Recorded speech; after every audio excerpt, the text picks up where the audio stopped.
3 times he's improved the European Championship record. On the way they go over the journey of 7.5 laps. The Soviet athletes dominate the ranking list, but in fact it's a rather odd fact that they've not brought 1 or 2 of their best girls. Ulmasova is their number 1, and of course is the world record holder and the defending champion. She's ranked top in the world. She's in 2nd place at the moment, or 3rd place rather at the moment.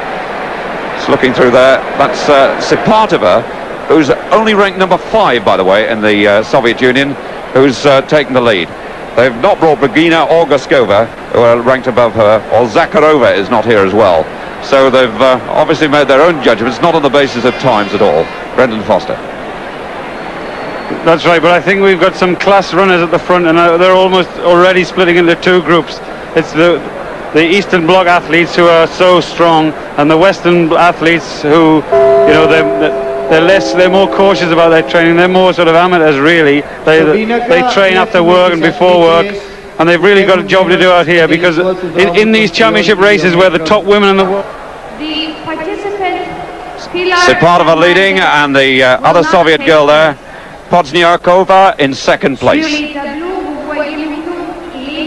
And Steve Ovett in London. Actually, at this distance, Steve, there's been a tremendous breakthrough in the last 18 months for women athletes. Yes, and I think I would agree with Brendan that most of the breakthrough is done by the Eastern Bloc countries, David. They seem to have more time to train, obviously, and the girls seem to be able to train probably together, which may help them. You sometimes see the Russians running together at the front here, but they probably train together when they're back home, and I think that enables them to push themselves a little bit more and to produce the results. Ulmasova there, the world record holder, and she's the defending champion. Up there with them as well. Sorry, go on, Steve. I was just saying, David, that they could almost pick 4 or 5, the Russians, to be in this race, and they would probably, both of them, be at the front.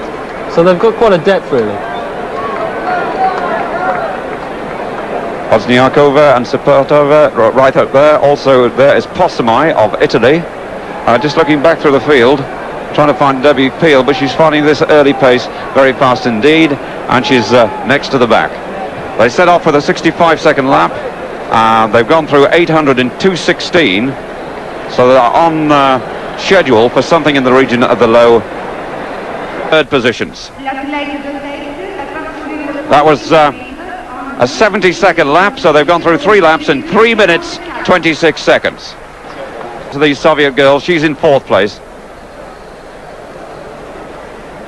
And a word from Steve Ovett.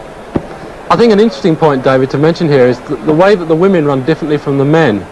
In most of their middle distance races, they tend to go out hard all the way, right away from the gun, whereas the men, I'm afraid to say, tend to be a bit lazy. And I think that's to the detriment of some of the performances on the men's side. But the women, as you see here, are really working hard all the way. And as Brendan said, out almost, well, as if they're on a fixed schedule. It's gone 65 and then 70, 70, 70. Brendan Foster. Constantly, and it's remarkably fast. But the Russians are being tracked by Puicha, and she's won the World Cross Country Championship. She doesn't fear them as much as the rest of the athletes do, and she's nicely poised in 4th place. She's watching what's going on behind, and she's done everything right so far. 2nd lap. The pace now is for something in the mid-30s, 8:30s, but they obviously got to speed up in the closing stages. Steve Ovett. Yes, it's fairly destructive running, David, isn't it? These 3 Russians here are obviously working as a team, trying to burn off Puicha, who they must think has got the faster finish. They're taking it, alternating, and making it a lot easier on themselves. And even here, look, they're running 3 abreast to keep Puicha out. And there's the bell, and the defending champion makes the break, but Puicha of Romania has not been broken. She's gone with them, and the other 2 Soviet girls at the moment are struggling. It's Ulmasova, the world record holder, followed by Puicha of Romania. They're great rivals, the Romanians and the Soviet Union. Ulmasova's got a long way from home, clearly fearing a short sprint finish, and she's trying to break the Romanian and beginning to succeed. She's gained a yard with 200 to go, and Puicha is having to give way. Ulmasova gets away now and has made the break complete.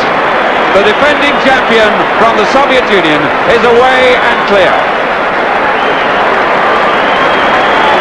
Puicha looking now to see if she's safe for the silver, and she is. Ulmasova comes home in front to defend the European title just outside the world record. A very tired Puicha takes the silver, Sapadova takes the bronze, Pochniakova is in 4th place, Friedman of West Germany in 5th. A 60-second line.